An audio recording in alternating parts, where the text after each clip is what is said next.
I'm your host, Queen Evelina, and this is WQBB 97.3.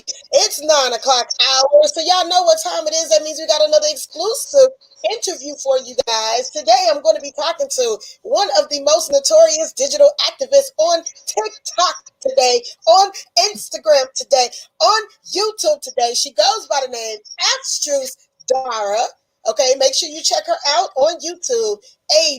Abstuce Dara Dara. She's got all the news, all the information, and all the commentary for those who dare to open up their ears. Welcome to the show, Abstruse. Thank you so much for having me today. How are you? I am good. I am good. We are also live on TikTok, not just YouTube. So again, if anybody wants to join us, you can check us out on TikTok, or you can check us out on the QEB TV channel on YouTube. So, Abstruse, how in the world did you get involved with digital activism? So, it all started with an app, a website called MySpace. And Ah, so, I'm a millennial, so I grew up with the internet pretty much my entire life. And mm-hmm. so I definitely became more aware of systemic racism and oppression around fifth grade or so. And so I've always wanted to find a way to amplify my voice and to allow other stories to be heard. So I've actually been involved in activism, I would say, since about the age of 15. I am now the ripe age of 32. And so I've always been the type to, well, it began when I did an essay contest in high school. And it Uh-huh. was a seething review of President George W. Bush at that time, as he was president, after the Iraq fiasco that we got ourselves involved in. And ever Okay. since then, I've always been really vocal, and I've always tried to find ways to um, marry the ideas of activism, but in real time in the community. Right. And social media actually does allow you to do this in real time. So Definitely. besides President Reagan, who else you say may have been an inspiration for your activism? Okay, Was it and a person or another? okay, I couldn't hear the rest of the question. I said, was it a specific person or maybe another event? It was all of my elders, and so it would be the elders from my church.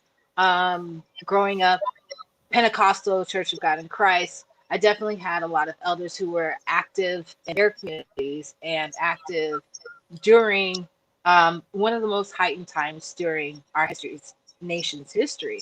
And then also talking to the elders that preserve our history in our African American museums.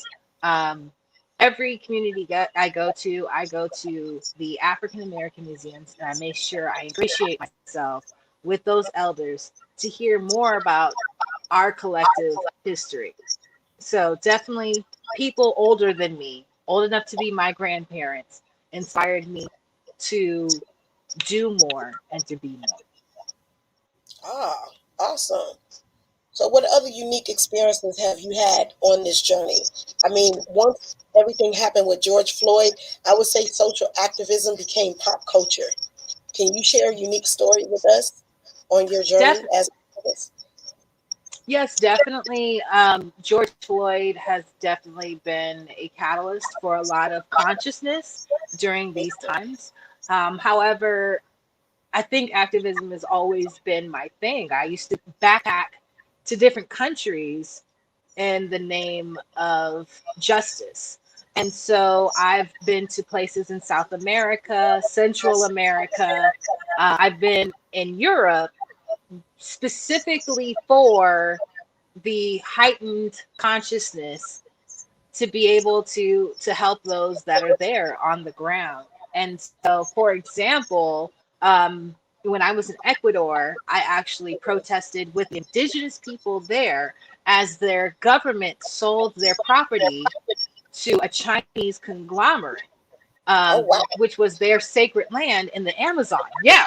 And so I was there for that, and always doing community outreach. And so this is nothing, new to me. I'm not new to this. I'm true to this.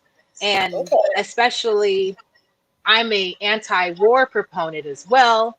And so having all of those ideas, being able to visit Syria, go to a Syrian hospital, and do triage for only 3 days, that was intense enough for me to know that I needed to do more, and especially helping the Syrian doctors' medical unit as well. So definitely has always been a life journey and not just an event. I Right. say all the good things that you need to do in life are Mm-hmm. habits. They're not events. So, if my daughter tells me, I tell my daughter she needs to go clean her room, and she tells me I did it yesterday, and I say, baby, cleaning is not an event. It's a habit. It's something you do constantly. So, definitely. Okay. So, in traveling to both Ecuador and Syria, could you tell me one thing they had in common and one thing that you saw as being a stark difference between the two countries? The thing that they had in common was their system encourages those who have high aptitude for learning to Mm-hmm. to do more.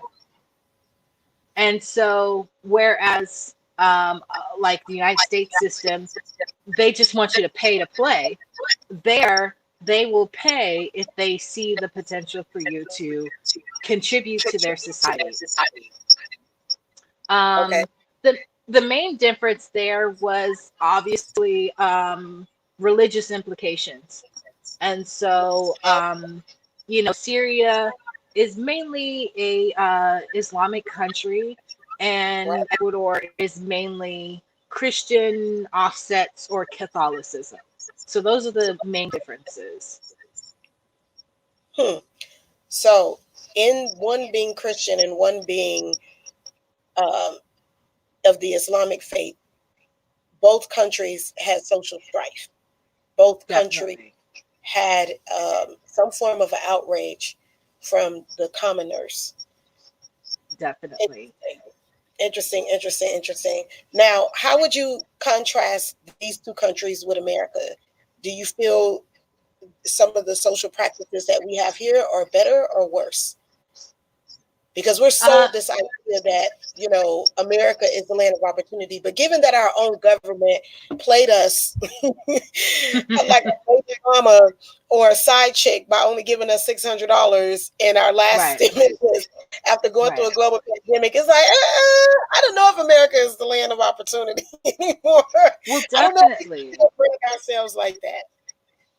Right. And so, for example, I can give the main example is Ecuador, actually. They were known for kicking out Chevron, right? Hmm. And taking over their oil fields and oil rigs that were in the Amazon, and making it state um, oil, state petroleum based items. And Okay. so, where Chevron used to be the conglomerate taking over and taking advantage of their nation, the Yeah. state took over, kicked them out, and took over. And, now it's all state run gas, and Wow. they can control the prices. Wow. Whereas United States, that would never fly. The closest the So United bad. States history has to that is like monopoly busting, which is not nearly the same as the state government taking over. So yeah, um, you'll see that the governments are more hands-on in other Hmm. countries, because they they I think intrinsically they know that you can't give any company too much power in True. your country. Yeah. Very, very Whereas true. America is for sale to the highest bidder. We see that. We definitely see that. Either that or they try to sell you off if you don't comply, like how what TikTok, went through on the American side. That was just, to me, straight foolishness from the Right. Trump administration. They seem more Right. interested in breaking up TikTok than they did actually taking care of us as a people. Now, Right. what's a country that you'd like to visit and affect change on? I definitely would love. I've never been to the motherland. It's Okay. shocking. Actually, my mother actually works and corresponds to Namibia because she works for USAID. Um, um, and so she's been there several times. I've never been there, and I would definitely love to see what I could do in a place like Nigeria, where they're having a lot of issues with police brutality at this time. So I would definitely like to see what I could do over there. Right. Were you involved with any of the awareness efforts doing the SARS for people? Definitely, definitely. I've had a couple of videos go viral on TikTok concerning SARS. And especially there was another video I did, and someone from the Republic of Congo, Democratic Republic of Congo, actually was explaining what the difference between what was going on in his country in Congo versus what was going on in Nigeria with SARS. So, Right. yeah, a lot of strife going on in the motherland, and I would just love to learn to connect with them and see of how I could be of service. True. Okay, now you mentioned that your mom works with the USAID and has Right. made a few trips to Namibia. Would you credit her as being one of the people who've helped you shape your career in digital activism? She's definitely an inspiration in many ways. She's a strong Black woman. Okay. She has been married to my father my entire life, and she is dedicated to her faith. And so she definitely, her ardor, her strength definitely influenced me as an adult to continue on in a different way in my passion. So yeah. Okay. So why social media versus the literary route? Besides the fact that social media allows you to disseminate information in real time, most activists of back in the day generally go to literary route. They probably put out a bunch of books, or they may host Right. like their own website. But you have really found a way to develop your craft with different social media platforms, not just YouTube, but Instagram, Right. TikTok. How Definitely. did you know And social media was where your voice needed to be? so I've always felt comfortable in social media space. I used to be thought and embodied on social media. So, Okay. I could easily go on MySpace, post a bikini pic, and get, a whole lot of comments back in the day. And when I was much younger, of course, 18, 19, 20. And then when I found out that, other people were using their voice for something less mundane, I definitely wanted to be a part of it because, like you said, not only does social media allow me a platform to reach more people, but to reach people in real life, right? And so, um, I may have just met you through TikTok, but if I go to Atlanta and I want to see what the landscape is like there, I might connect with you based on a connection we made on social media. And that's literally what I've done before I've ever gone abroad, is make connections with people who are in that area first and then go over there and see what the landscape is like and see exactly what the you know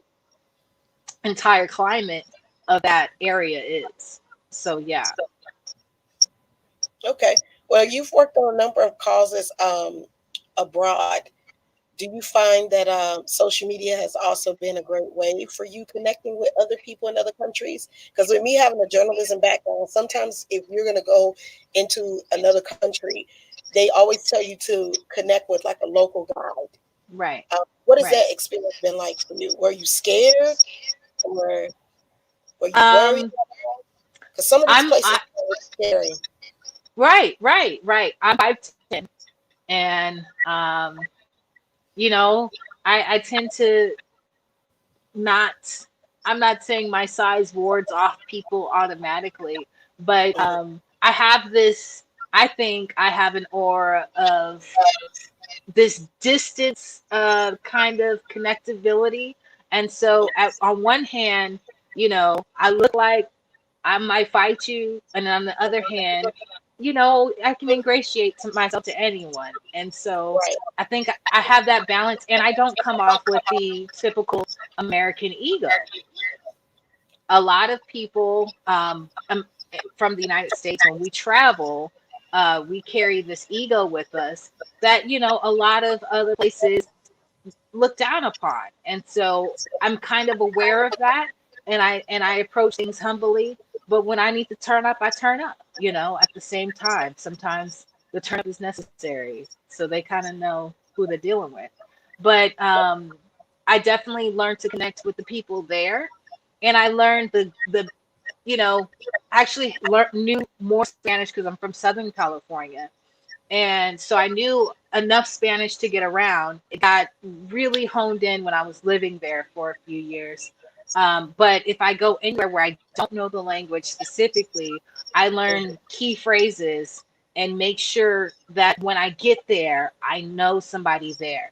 And then also, as you learn to travel, like you can find information from anywhere. You can talk to cab drivers and get tons of information Right. about who's who.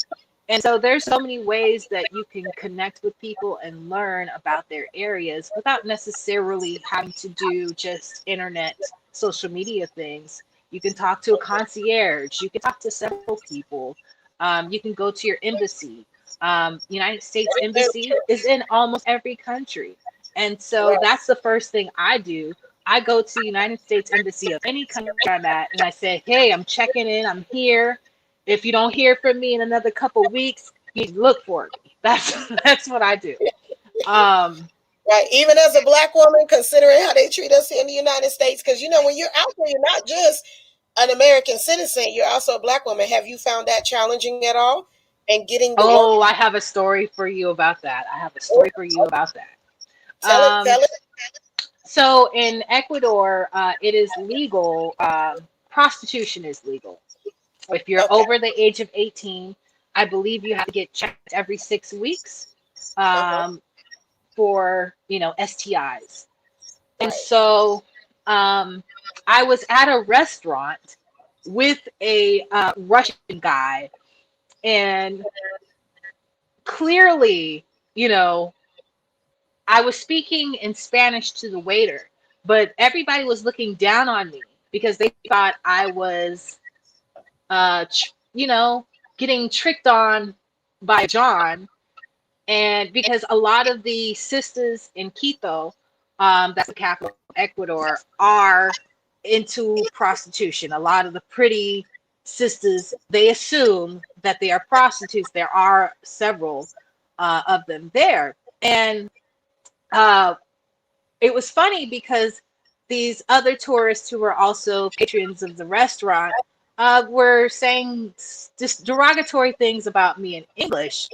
And I said, y'all act like y'all ain't never seen sisters from the United States before. Where you from? Canada? Like, I know they got black people there.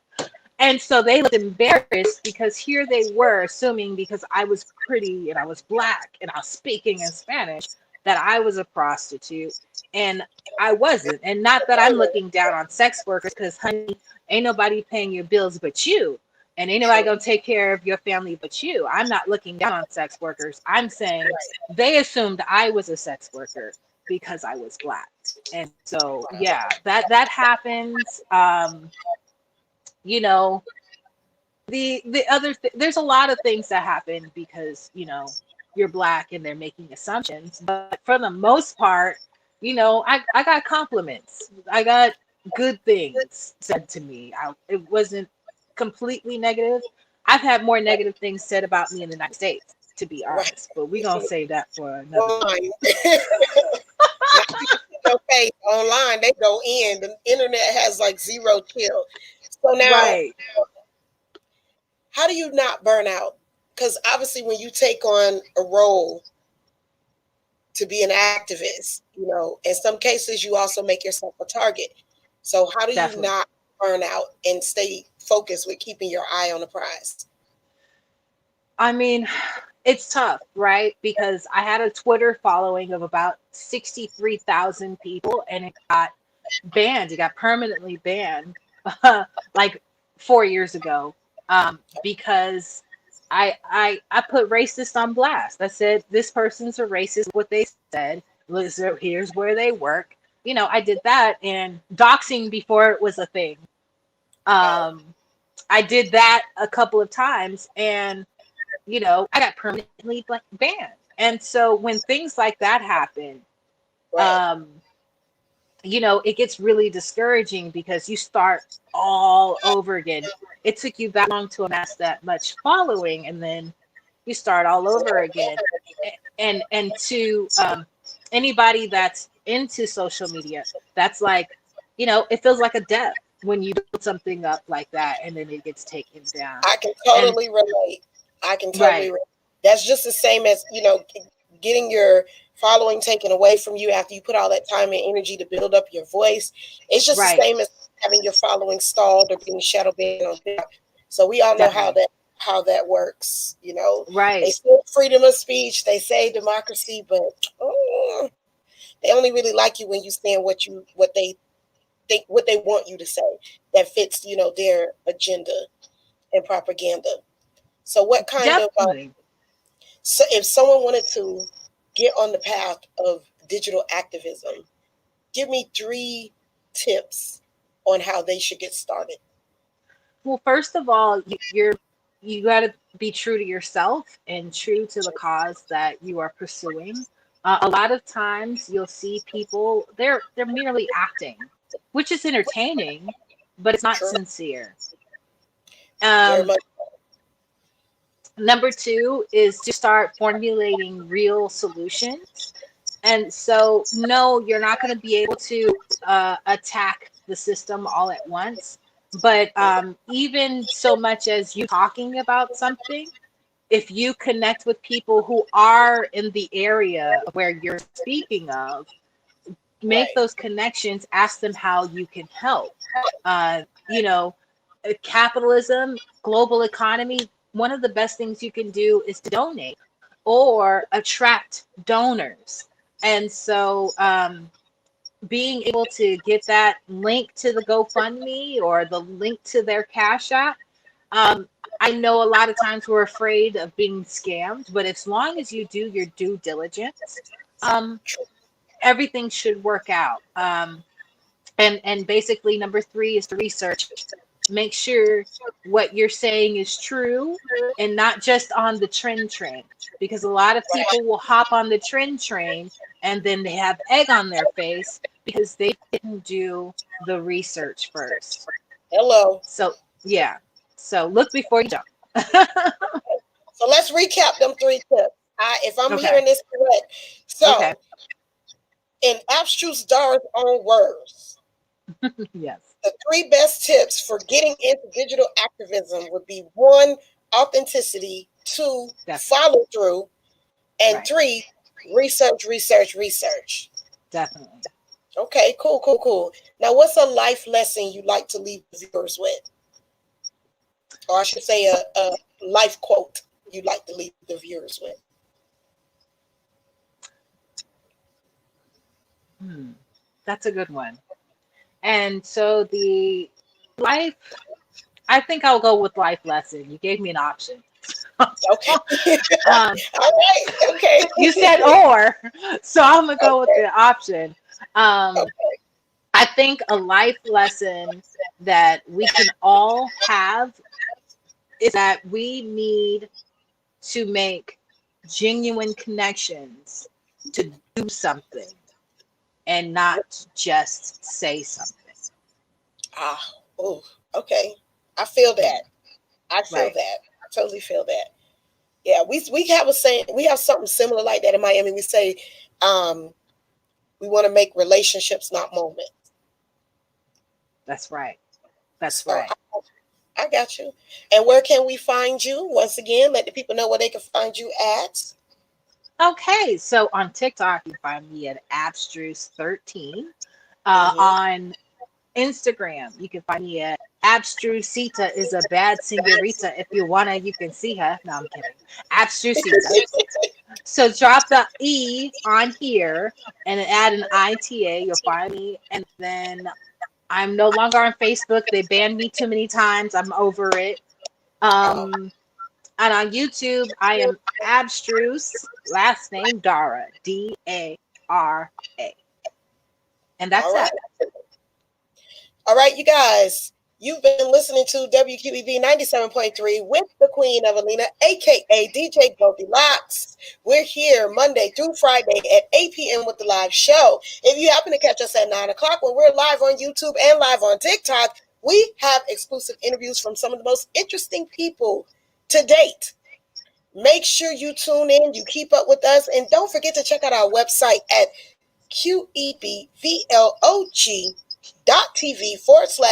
qebvlog.tv/WQEB. Once again, you've been listening to WQEB 97.3. We out.